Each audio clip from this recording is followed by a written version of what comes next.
Selamat pagi Bapak Ibu Saudara-saudari yang saya kasihi. Berjumpa kembali pada pagi hari ini, tentu di dalam suasana berkat dan anugerah Tuhan yang berbeda setiap hari. Karena firman Tuhan berkata, kasih setianya bagi setiap kita selalu baru setiap hari. Amin saudara. Dan saya percaya pada pagi hari ini ada bagian yang terbaik, yang baru, terbaru, dan tentu saja yang terindah yang Tuhan sediakan bagi setiap kita pada hari ini. Nah, sebelum kita merenungkan firman Tuhan pada pagi hari ini, mari kita tenangkan hati kita berdoa. Kami bersyukur pada pagi ini kepadamu ya Tuhan, atas berkat dan anugerah-Mu yang tak henti-hentinya Engkau limpahkan dalam kehidupan kami. Besar setia-Mu, limpah rahmat-Mu di dalam kehidupan kami. Engkau Allah yang begitu mengasihi kami, Allah yang pemurah lagi penyayang. Terima kasih Tuhan untuk setiap anugerah yang kami boleh nikmati pada hari ini. Kami percaya di sepanjang hari ini pemeliharaan dan penyertaan Tuhan akan menjadi bagian kehidupan kami. Terima kasih Tuhan, kami mau melandaskan kehidupan kami dengan firman-Mu, sehingga kami senantiasa menjadi orang-orang yang beriman dan memiliki kerendahan hati di hadapan Tuhan. Terpuji nama Tuhan, di dalam nama Yesus kami membuka hati kepada firman-Mu. Amin. Bapak Ibu Saudara-saudari yang saya kasihi, pada pagi hari ini topik renungan kita adalah iman dan kerendahan hati, kunci belas kasihan Tuhan. Nah, saya akan membacakan nats firman Tuhan bagi kita yang terambil dari Lukas pasal yang pertama sampai ayat Lukas pasal yang ke-7, maksud saya ayat yang pertama sampai ayatnya yang ke-10. Lukas pasal 7 ayat yang pertama sampai ayat yang ke-10. Ya, ayat-ayat ini akan saya bacakan saudara, dan bagi saudara yang memiliki Alkitab di rumah silakan membuka Alkitabnya. Lukas pasal 7 ayat yang pertama sampai ayat yang ke-10. Di bawah perikop Yesus menyembuhkan hamba seorang perwira di Kapernaum. Setelah Yesus selesai berbicara di depan orang banyak, masuklah ia ke Kapernaum. Di situ ada seorang perwira yang mempunyai seorang hamba yang sangat dihargainya. Hamba itu sedang sakit keras dan hampir mati. Ketika perwira itu mendengar tentang Yesus, ia menyuruh beberapa orang tua-tua Yahudi kepadanya untuk meminta supaya ia datang dan menyembuhkan hambanya. Mereka datang kepada Yesus dan dengan sangat mereka meminta pertolongannya. Katanya, ia layak engkau tolong sebab ia mengasihi bangsa kita dan dialah yang menanggung pembangunan rumah ibadat kita. Lalu Yesus pergi bersama-sama dengan mereka. Ketika ia tidak jauh lagi dari rumah perwira itu menyuruh sahabat-sahabatnya untuk mengatakan kepadanya, Tuan, janganlah bersusah-susah, sebab aku tidak layak menerima Tuan di rumahku.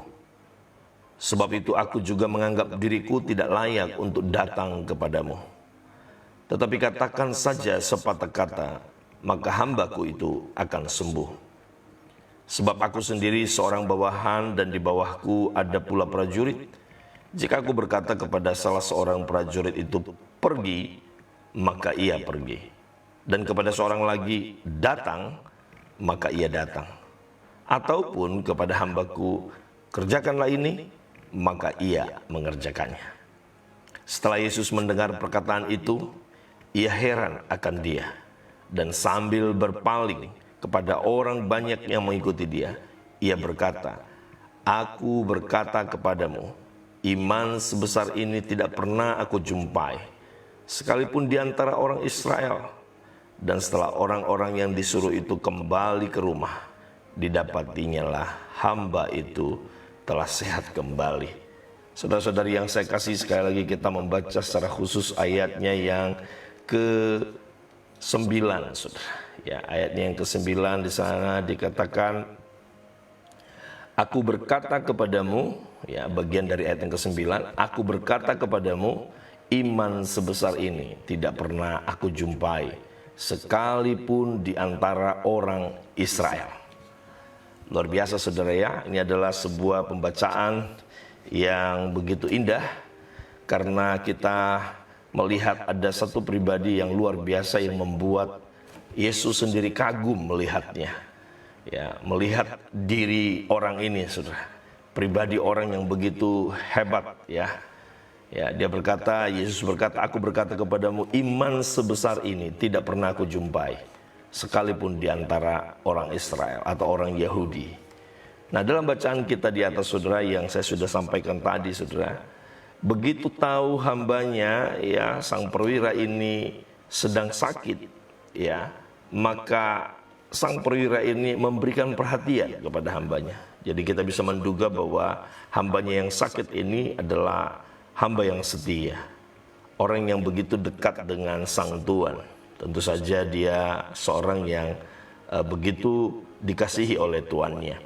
Ya, nah, ketika hamba ini sedang sakit, maka tuannya ini menunjukkan perhatian dan berusaha mencari jalan untuk kesembuhannya.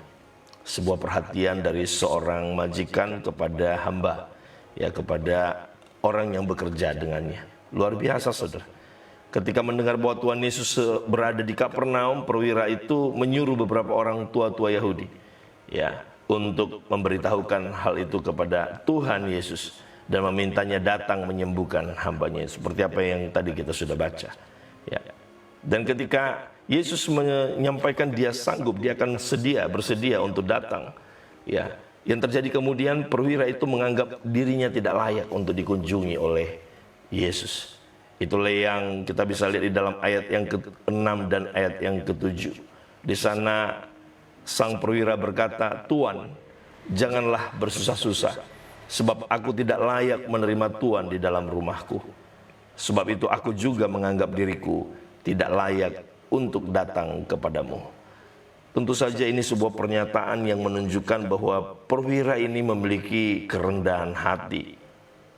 Ya, seorang yang boleh dikatakan seorang pejabat, ya, seorang perwira, pejabat, ya, yang begitu sangat rendah hati, ya, berani atau jujur mengatakan dirinya tidak layak, ya, meskipun dia adalah orang yang berpangkat atau terpandang, tetapi dia tidak justru menganggap itu sebagai sesuatu yang menjadi peluang bagi dia untuk dihormati, atau dia merasa bahwa sepantasnya lah kalau orang itu harus datang ke rumah saya. Tetapi justru sebaliknya, dia mengatakan bahwa dia tidak layak. Bapak Ibu saudara-saudari yang saya kasih, kerendahan hati adalah modal penting untuk menghadap Tuhan. Ya, sebab Tuhan mengasihi orang-orang yang punya kerendahan hati, saudara. Ya, orang yang rendah hati dikasihaninya. Dan sebaliknya, saudara, Tuhan menentang orang-orang yang congkak, saudara. Ya, Allah menentang orang yang congkak, tetapi sebaliknya dia mengasihani orang yang memiliki kerendahan hati. Bapak Ibu saudara-saudari yang saya kasihi, inilah yang ditampilkan, yang ditunjukkan oleh perwira yang begitu luar biasa, yang membuat Yesus begitu kagum kepadanya, sampai berkata, aku tidak menemukan iman seperti ini di tengah-tengah orang Yahudi. Saudara-saudari yang saya kasihi, seringkali ada kalimat-kalimat yang berkata bahwa kerendahan hati dapat membuat seseorang terlihat istimewa di mata orang lain. Ya, inilah yang membuat perwira ini terlihat istimewa di hadapan Tuhan. Satu sikap kerendahan hati yang ditampilkan, yang muncul dari sebuah ketulusan, bukan karena apa yang ada atau menjadi penampilan dia pada waktu itu sebagai seorang perwira, pejabat, saudara, tetapi yang datangnya dari dalam, dari hati sang perwira ini. Satu kerendahan hati yang begitu luar biasa, yang membuat dia terlihat istimewa. Nah, saudara-saudari yang saya kasihi, selain perwira ini memiliki kerendahan hati, perwira ini juga memiliki iman yang luar biasa. Iman yang begitu luar biasa. Di dalam Lukas pasal 7 ayat 7b tadi dikatakan, tetapi katakan saja, kata si perwira ini, katakan saja sepatah kata, maka hambaku itu akan sembuh. Ya, tanpa harus menumpang tangan kepada hambanya, perwira dari Kapernaum ini sangat percaya Yesus sanggup menyembuhkan sakit yang diderita hambanya. Ya, iman perwira Romawi itu begitu melampaui iman yang Tuhan Yesus lihat di kalangan orang-orang Yahudi sendiri. Itulah yang membuat kemudian Yesus begitu sangat melihat keistimewaan di dalam diri sang perwira. Ya. Pada pagi hari ini pastikan di dalam diri kita juga Tuhan menemukan tidak hanya kerendahan hati di dalam sikap kita merespon firman Tuhan, di dalam merespon setiap proses-proses atau didikan-didikan Tuhan, tetapi juga iman. Saudara-saudari yang terkasih, saya menyimpulkan dari pembacaan kita, dari apa yang kita bisa uraikan, saya uraikan pada pagi hari ini bahwa ada dua hal yang menggerakkan kemudian Tuhan untuk bertindak atas persoalan yang dihadapi oleh perwira ini. Seperti di dalam pembacaan kita tadi, dalam ayat ke-10, diketahui bahwa kemudian hamba sang perwira ini disembuhkan tanpa Yesus menumpang tangan, tanpa Yesus datang ke rumah sang perwira. Kita bisa menyimpulkan ada dua hal yang sangat penting bagi kita pada pagi hari ini. Yang pertama, perwira ini mempunyai iman. Ya, perwira ini mempunyai iman. Ya, iman yang begitu luar biasa. Ya, iman yang telah membawa kemudian terjadi belas kasihan yang mengalir dari diri Yesus sehingga kemudian berdampak kepada kesembuhan hamba sang perwira. Ya, perwira Romawi itu tahu bahwa orang Yahudi tidak bergaul dengan orang dari bangsa lain. Ya, seperti apa yang ditulis di dalam Kisah Para Rasul, ya, betapa kerasnya larangan bagi seorang Yahudi, ya dalam hal ini Yesus, ya sebagai seorang Israel dari keturunan Yahudi, saudara, ada larangan untuk bergaul dengan orang-orang yang bukan Yahudi, atau bahkan sekedar masuk ke dalam rumah mereka itu adalah sebuah pantangan, ya haram hukumnya, saudara. Perwira Romawi ini tahu, ya itulah yang menjadi alasan bagi perwira Romawi ini mengapa dia berkata Tuhan tidak perlu datang ke rumahnya, ya, tetapi cukup dengan sepatah kata saja, maka itu sudah cukup, pasti akan menyembuhkan hambanya. Inilah yang membuktikan bahwa perwira ini punya iman yang luar biasa. Ya, sampai akhirnya Yesus berkata, sesungguhnya iman sebesar yang tidak pernah aku jumpai pada seorang pun di antara orang Israel. Saudara-saudari yang saya kasihi, bagaimana dengan kehidupan kita? Apakah Tuhan sudah menemukan iman yang sedemikian juga ada di dalam diri kita? Ketika kita datang kepada Tuhan dan percaya bahwa janji-janjinya itu pasti ditepati, bahwa dia adalah pribadi yang tidak terbatas oleh ruang dan waktu, sehingga pada saat kita mempercayai, mengimani, ya, setiap pertolongannya yang pada waktunya kita pasti akan raih, itu tetap kita miliki di dalam kehidupan kita. Atau jangan-jangan mungkin kita sudah beriman, kita sudah tahu, kita mengetahui bahwa Yesus akan menolong, Yesus akan sanggup, namun yang kita lakukan kemudian kita mengandalkan diri kita sendiri, kita mengandalkan orang lain, ya, seolah-olah kita percaya pada Tuhan, tetapi di sisi lain sebenarnya kita meragukan Tuhan, karena kita tidak mengandalkan Dia dengan sungguh-sungguh. Justru sebaliknya kita mengandalkan kekuatan kita dalam setiap hal-hal yang mungkin menjadi pergumulan kita. Pagi hari ini dengar baik, saudara, ya, melalui perwira ini dia telah membuktikan bahwa Yesus atau Allah tidak terbatas oleh ruang dan waktu. Yesus sanggup menolong dia, walaupun Yesus tidak datang ke rumahnya, walaupun Yesus tidak menumpang tangan atas hambanya yang sakit. Saudara, Yesus juga sanggup menyembuhkan engkau. Yesus juga sanggup menolong engkau. Yesus juga sanggup membuka jalan bagimu. Ya. Yang engkau perlukan, yang kita perlukan adalah iman. Ya. Iman yang berdasarkan atas apa yang kita ketahui tentang siapa yang kita imani. Bukankah kita mengetahui bahwa Yesus adalah pribadi yang ajaib? Dia adalah pembuat mujizat. Dia adalah Maha Penyembuh, Maha Kasih, Maha Penolong. Ya.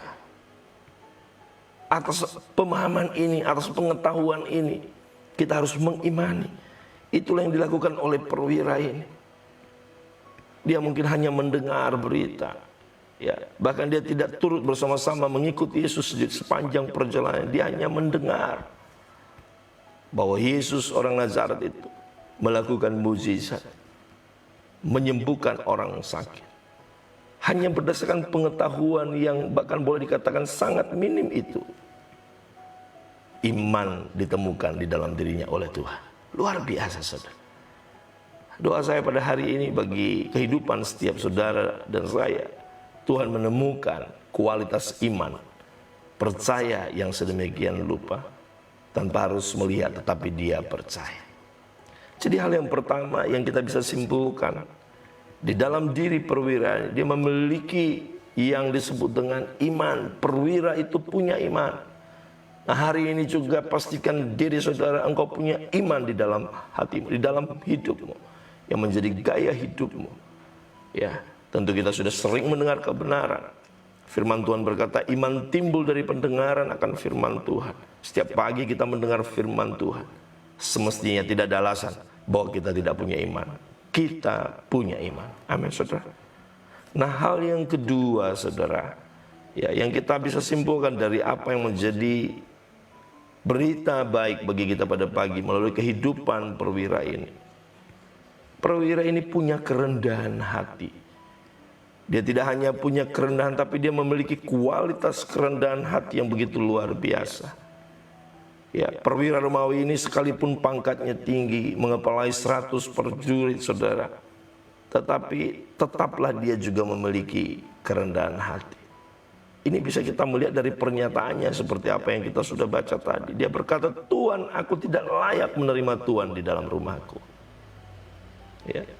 Dan tidak hanya itu, saudara. Selain dia menyatakan diri di hadapan Tuhan Yesus bahwa dia tidak layak, dia juga ketika menunjukkan empatinya, ya, turut merasakan terhadap apa yang dialami oleh hambanya yang sedang sakit. Menurut saya ini juga sesuatu kualitas kerendahan hati yang begitu luar biasa. Bukankah seringkali ada banyak orang, bahkan itu orang-orang Kristen, ketika merasa bahwa mereka sudah merasa berhasil, seorang pejabat, terkadang ketika kepada orang-orang yang rendah, orang-orang yang mungkin pekerjaannya tidak terlalu baik mungkin dalam pandangannya, seringkali untuk sekedar senyum saja, bukankah sulit? Seringkali ada banyak orang baru saja naik mobil, punya ini, punya itu. Ya, dulu ketika nggak punya apa-apa, kalau di jalan bawa kendaraan naik motor, bisa lihat kiri kanan, saudara, sambil menebarkan senyum. Tetapi sekarang ketika dia sudah mendapatkan jabatan, status yang mungkin secara pandangan manusia dunia ini, wah, dia sudah ada di level tertentu. Sekarang cara jalannya lurus ke depan. Orang senyum pun dia tidak senyum. Saudara-saudari yang saya kasihi, tidak demikian yang disebut dengan kerendahan hati. Perwira Romawi, seorang pejabat, dia seorang perwira, saudara. Dia berempati, dia turut merasakan apa yang dirasakan oleh hambanya. Seorang mungkin pembantu hanya di rumah tangganya, ya, orang-orang yang pesuruh mungkin di rumahnya, tetapi ketika sakit dia menaruh empati, ya, dia turut merasakan, bahkan dia memikirkan bagaimana supaya hambanya ini bisa sembuh, sampai dia rela berkata kepada Yesus, aku tidak layak. Bukankah ini suatu kualitas kerendahan hati yang begitu luar biasa, saudara? Di tengah-tengah kesibukannya dia masih meluangkan waktu untuk datang kepada Tuhan memohon kesembuhan bagi hambanya. Luar biasa, saudara. Ini satu kualitas yang kerendahan hati yang begitu luar biasa. Itulah sebabnya, saudara, pada pagi hari ini Saya hendak berkata bahwa kunci dari kita bisa meraih belas kasihan Tuhan adalah iman dan kerendahan hati. Iman dan kerendahan hati adalah kunci mendapatkan belas kasihan Tuhan. Ya. Kalau kita mau datang kepada Tuhan dengan segala permohonan kita, dengan segala hal yang kita bawa, ya, dan kita hendak meraih apa yang menjadi janji Tuhan, miliki iman dan kerendahan hati. Seperti apa yang ada dalam diri perwira ini. Ya. Memiliki iman walaupun dia tidak melihat, tetapi dia percaya. Dia memiliki kerendahan hati yang lahir dari sadar bahwa dirinya tidak layak untuk menerima kemurahan Tuhan. Namun kesadaran inilah kemudian yang membuat dia percaya bahwa Tuhan akan mampu bertindak atas persoalan yang dia hadapi. Demikian pada pagi hari ini juga kita harus memiliki kualitas kerendahan hati yang demikian. Saudara boleh berkata saudara seorang Kristen, seorang yang taat. Namun kalau saudara tidak memiliki kerendahan hati, Tuhan tidak akan tergerak oleh belas kasihannya. Pagi hari ini saudara, ambil keputusan untuk terus beriman teguh kepada Tuhan Yesus. Dan terus melatih diri untuk terus memiliki kualitas kerendahan hati. Di sepanjang hari ini mungkin ada banyak tantangan, ada banyak pergumulan yang kita hadapi. Iman, rendah hati. Itu harus menjadi nilai, menjadi gaya hidup kita. Sehingga dengan demikian, Tuhan yang limpah dengan rahmat, yang limpah dengan kuasanya, akan menolong dan memberi kita kemenangan. Tuhan Yesus memberkati. Mari kita berdoa. Terima kasih untuk firman Tuhan pada pagi hari ini Tuhan. Kami bersyukur kembali kami disadarkan bahwa iman dan kerendahan hati adalah dua kunci yang tidak boleh dipisahkan. Dan itu harus ada di dalam diri kami sebagai anak-anak-Mu Tuhan. Kami mau terus mempercayai Engkau, terus berpegang teguh kepada janji-janji-Mu, bahwa Engkau akan menolong kami tepat pada waktu-Mu. Dan demikian juga Bapa, kami mau terus meninggikan Engkau di dalam kehidupan kami, dengan cara merendahkan diri kami serendah-rendahnya di hadapan-Mu ya Tuhan. Sehingga dengan demikian Engkau semakin ditinggikan di dalam kehidupan kami. Dan dengan demikian kami akan bisa meraih janji-Mu Tuhan. Terima kasih untuk firman-Mu pada pagi hari ini. Kami percaya tidak ada hal yang harus kami pertahankan sebagai sebuah kesombongan dan kecongkakan dalam hidup ini, selain daripada kami mau terus menikmati kemurahan demi kemurahan Tuhan, anugerah demi anugerah Tuhan, kasih setia Tuhan yang tak pernah habis-habisnya. Kesetiaan-Mu selalu baru setiap hari. Sungguh besar setia-Mu dalam kehidupan kami Tuhan. Terima kasih Bapa. Berdoa untuk setiap umat-Mu. Berkati, tolong, sertai di sepanjang hari ini. Dan biarlah apapun yang kami lakukan sepanjang hari ini, Tuhan buat berhasil. Terpuji nama-Mu ya Tuhan, kami bersyukur. Di dalam nama Yesus kami berdoa. Haleluya. Amin. Demikianlah firman Tuhan bagi kita pada pagi hari ini. Dan kiranya renungan firman Tuhan pada pagi ini terus meneguhkan dan menguatkan kita. Selamat beraktivitas. Tuhan Yesus memberkati setiap kita di sepanjang hari ini. Shalom.